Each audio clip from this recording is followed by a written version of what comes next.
On this, the 33rd of our series on spiritual aloneness, we turn to Thomas Merton. But before we look at what he wrote at this particular passage, let's take a moment to recall how near God is to all of us.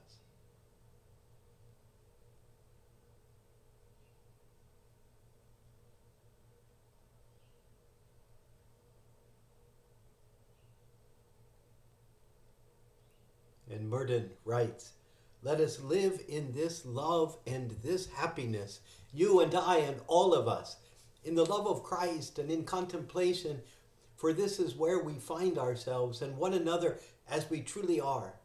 It is only in this love that we at last become real, for it is here that we most truly share the life of one God in three persons."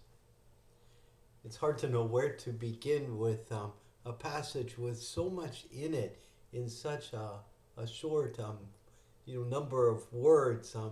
But let's begin with the love and happiness that, in a real sense, our prayer, our chance to be with the Lord, partially maybe because of our aloneness, allows this happiness. And this happiness is to live this love of Christ as much as we possibly can.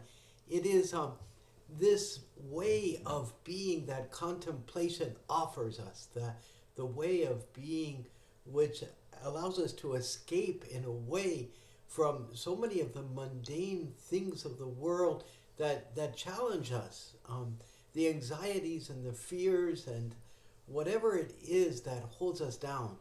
And in place of that, to experience what is real, which is the life of Christ, the love of Christ, the life of the Trinity. We share in all of that, and how powerfully that allows us to undo the influences that sometimes make us feel as though our lives aren't full enough.